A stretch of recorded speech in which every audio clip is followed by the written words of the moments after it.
Countdown for blast off. X minus 5, 4, 3, 2, X minus 1, fire.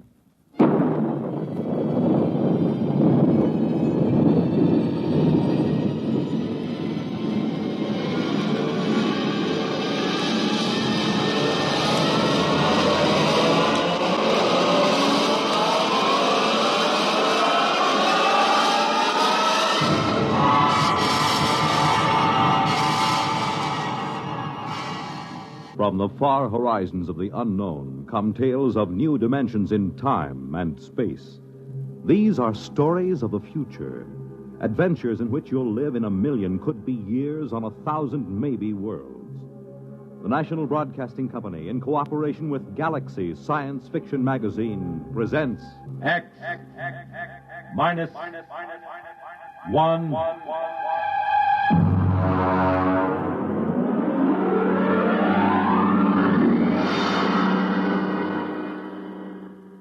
Tonight, Real Gone, starring Al Jasbo Collins, playing, of all things, Al Jasbo Collins.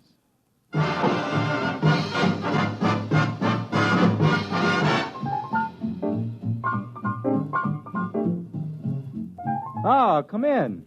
Come in. Glad to see you. Albert here, your Collins friend. Just a minute. I'll close the door. You know, when you run a disc jockey show, the song pluggers just seem to ooze through the grain of the wood. There. Well, we won't be bothered for a while. Have a seat. I'll take this record off the chair. Hound Dog. Exclusive to me. Sung by Helen Traubel with the Vienna State Symphony Orchestra, under the direction of Felix Weingartner. Now sit down. You do the writing for that Real Gone show on NBC, don't you? That X minus 1, with the rocket ships and the three-headed men from Mars and all that jazz. Well, that's why I asked you up. I ran into a little something. Just an idea, you know. I figured maybe you could English it up and use it.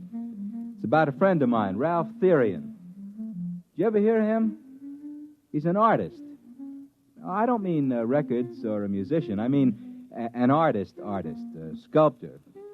I ran into him during the war. He used to sit in the barracks making busts of the sergeants out of GI soap. And when they had him on KP, they couldn't trust him to peel potatoes. He'd end up doing caricatures of the captain and the lieutenants out of raw spuds. Man, he was the greatest. He got the whole company restricted for a week when we were stationed somewhere near Boston. It snowed, and he made a life-size statue out of snow and ice depicting the captain sitting in a howdah on the back of an elephant. The captain didn't mind so much, but the elephant happened to look like the regimental colonel, and he took a dim view of the entire affair. Ralph studied in France somewheres under the GI Bill of Rights, and I used to run into him once in a while on 57th Street. He's looking kind of hungry and desperate. Then one day, a couple of green weeks ago, I ran into him on Madison Avenue, and, man, he looked like he belonged. He had one of them Tyrolean chapeaux with the shaving brush stuck on one side, an important German loading coat, and he was carrying a snakeskin dispatch case. Al! Albert! Well, hello, Ralph, my friend. Well, you're looking great, Al.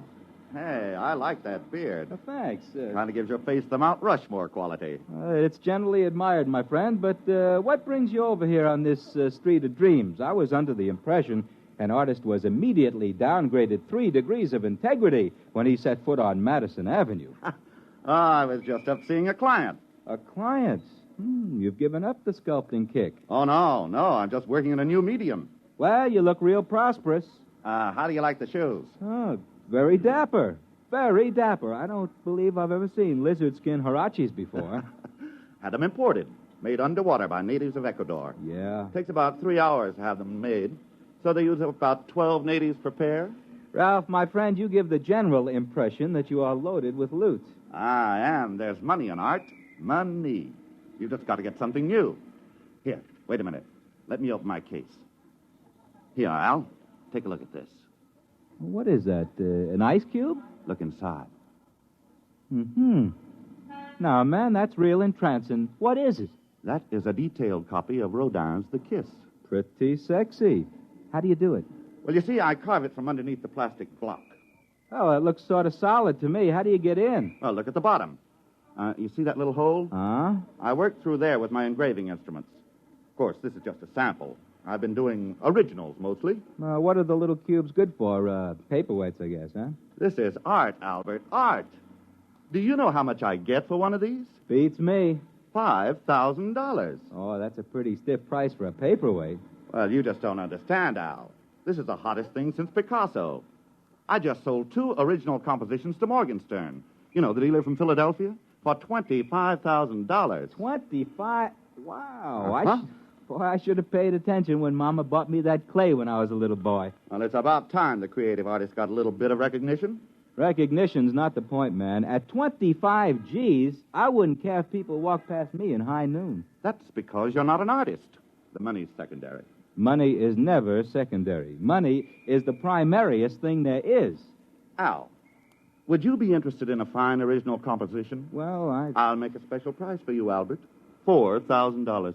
No, Ralph, my friend. I keep my papers from blowing off my desk with my right foot and my left piled one on top of the other, and I find that quite adequate to the needs and aspirations. Al, the trouble with you is you've got no soul. The trouble with me is I have not got $4,000.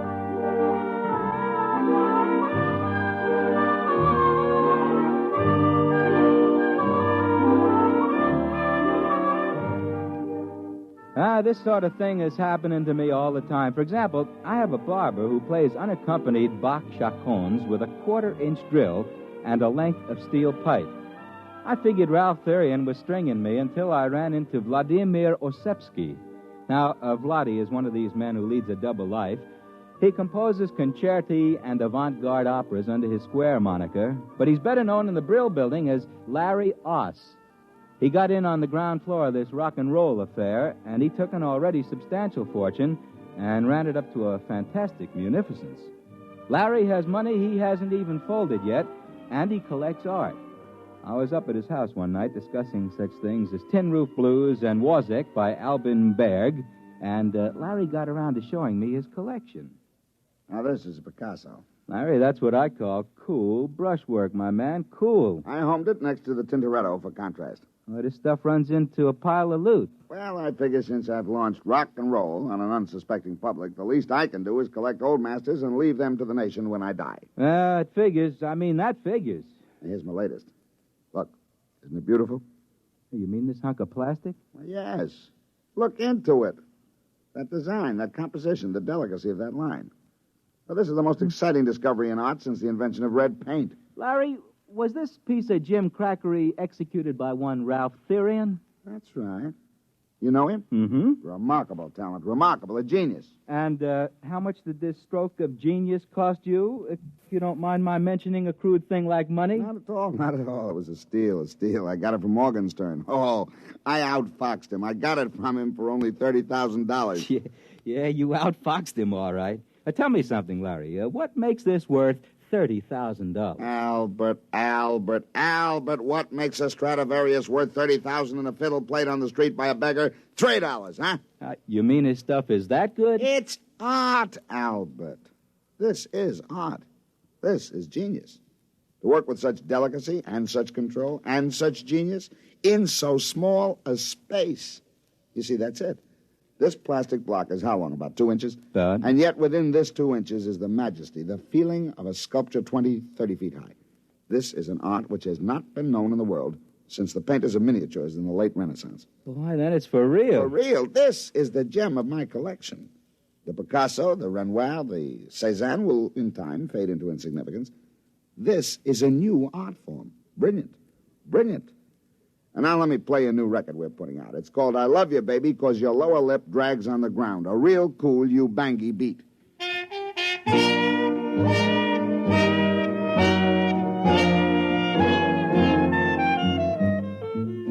Well, I let Ralph Therian's new art form slip my mind for a while I struggled with song pluggers, advertising salesmen, account executives from the agency. And I met him again a few weeks ago at a small cultural establishment on the corner where I work. You might call it sort of branch public library with a brass rail. Hey, what's the idea of putting this lemon peel in? If I wanted a fruit salad, I'd ask for it. How do you do, Ralph, my friend? Oh, hello, Al. Ah, you look like you're thriving, my man. Well, as a matter of fact, I just signed a contract with Morgenstern to deliver $100,000 worth of my original compositions. I'm celebrating. In here? Ah, man, this place is only fit for sweating out the downhill phase on a manic depressive psychosis. Oh, I'm just starting here. I intend to work my way up. Albert, be my guest.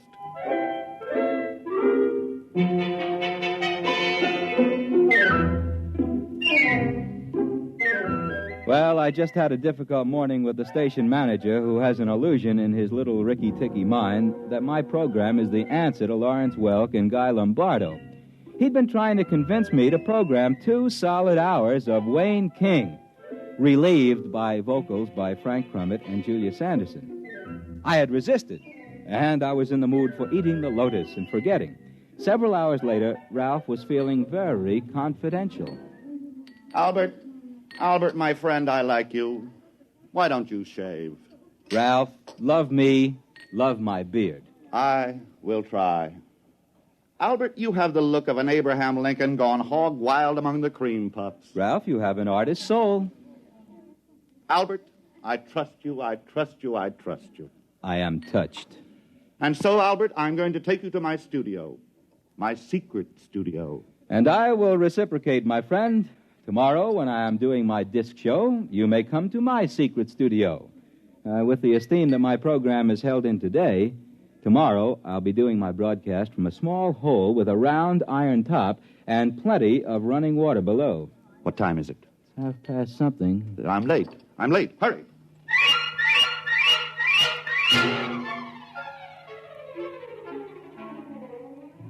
He took me to a loft somewhere down in the banana warehouse section. He had 3 locks on the door, and he opened them with 3 separate keys. I stepped inside and took a look around.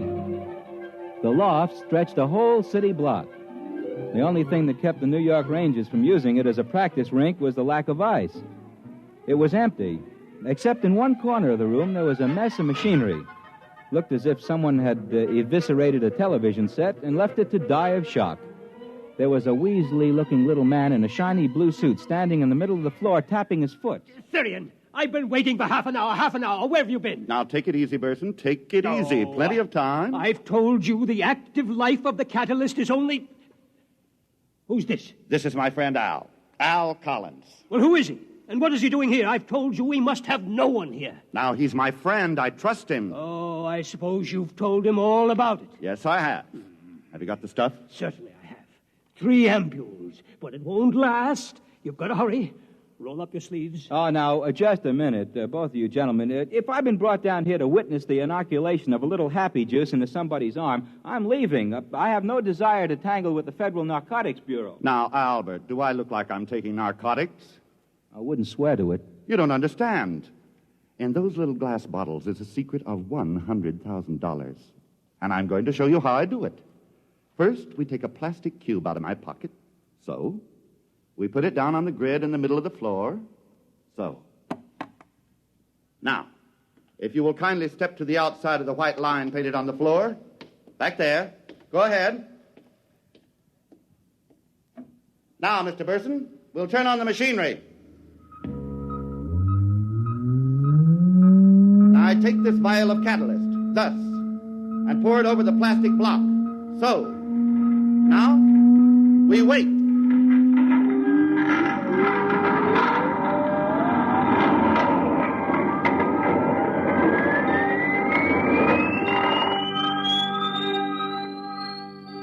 We stood there at the edges of that loft and watched that tiny plastic block sitting in a frame on the middle of the floor. And then suddenly it began to grow.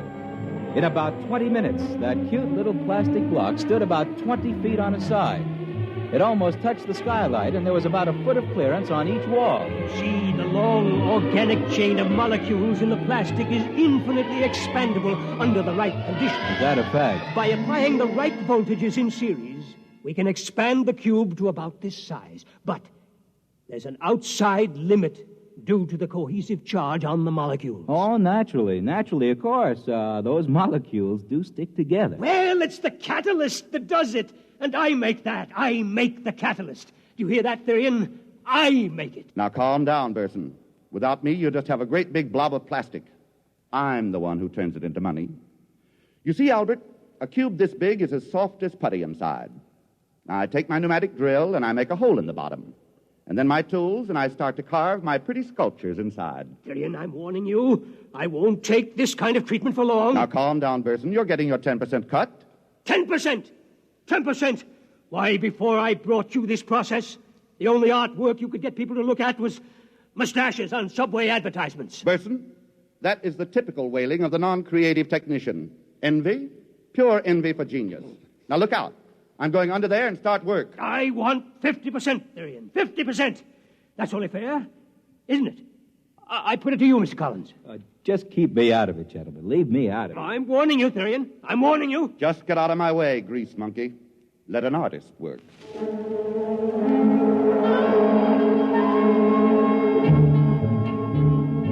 Ralph crawled under the giant cube and started to work.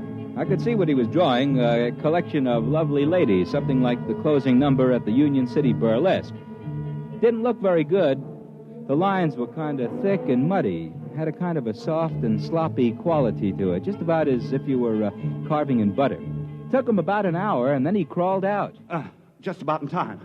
Well, what does it say on that watch? You've got about 20 seconds left. You cut it pretty fine there, Therian. It's all right. It's a masterpiece.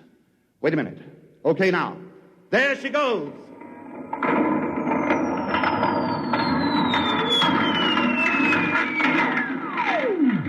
Well, now, what happened was that plastic cube that was blown up to about 20 feet on the side suddenly popped like a balloon with a cigarette stuck in it.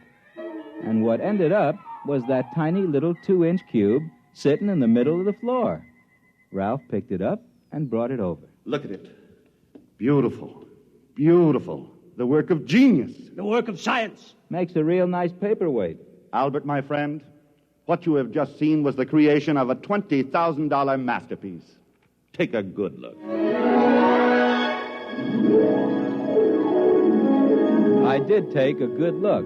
The whole design was there. But what had looked to me like kind of a muddy, buttery picture when it was 20 feet high was now sharp and beautiful and clear as a snowflake. I went back to the studio and demonstrated my independence by scheduling 2 solid hours of Dizzy Gillespie. The next day, I got a telephone call just before I went on the air. It was Ralph asking me to come over to the studio. Said it was important. So, after the show, I shook the last song plugger out of my lapels and headed down to Ralph Therian's loft. I found that fellow Burson walking up and down at the edge of the room, looking at his stopwatch nervously. They had another plastic cube blown up in the middle of the room, and Ralph was inside the cube working. They were having quite an argument. I know you got paid off today, Therian, $100,000. I know you got it, and I want my share, 50%. Don't bother me. I'm working. Hi, Ralph. Oh, hi there, Albert. Just a minute. Wait till I crawl out. I warned you. You can't say I didn't warn you. There'll be no more of the catalyst, no more. Listen to him, Al. That's why I asked you over. I wanted a witness. And you're the only one who knew all about it already. Oh, now look, gentlemen, I told you not to get me involved in this. Now listen. This little worm, this test tube termite, had the gall to threaten not to bring any more of that catalyst. But I warned you. I want my share of that 100,000. If you'll excuse me, I'll get back into that masterpiece. That catalyst is only good for 2.7 hours. Hand me the drill, will you, Burson? Here it is. But I warned you. Boy, this plastic is tough today. All Must right. be a lower grade. I warned him. He must have the money here somewhere. Yes, there must be somewhere. Bills.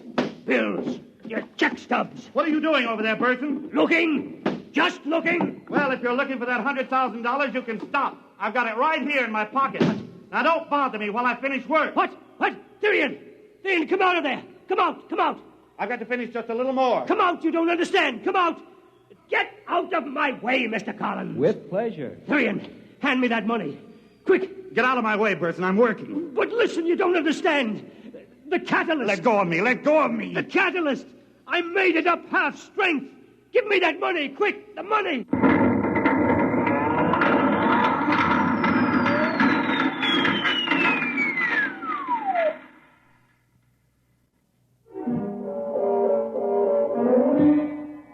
Well, that's all there was to it. I figured out that little fella from the plastic company figured he'd get himself a new sculptor when he made up that catalyst half strength. The two of them were in there when the roof fell in. The roof and the walls. Well, that's about all there is to it. Figured you might be able to use the story. I wrote a few notes on it. They're here somewhere, under the paperweight. Oh, would you like to see the paperweight? Little plastic cube about 2 inches. Look in there. Two fellers with their hands around each other's throat. Looks realistic, don't it? As if they were squeezing. Of course, this one's an improvement on the work Ralph Therian did. This one's in full color.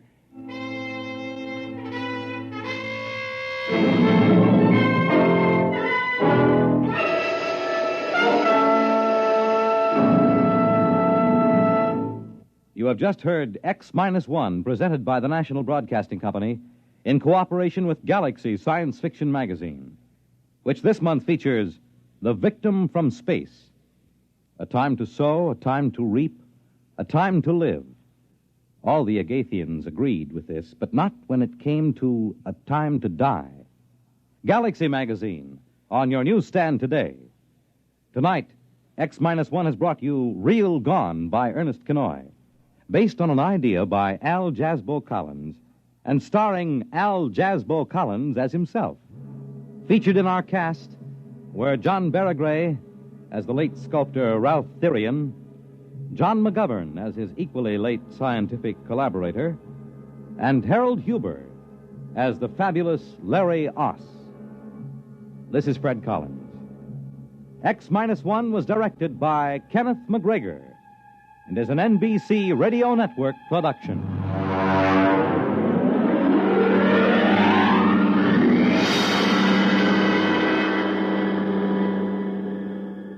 NBC takes you across the nation, around the world, with news on the hour and the exciting hotline service all day, every day, on most of these stations.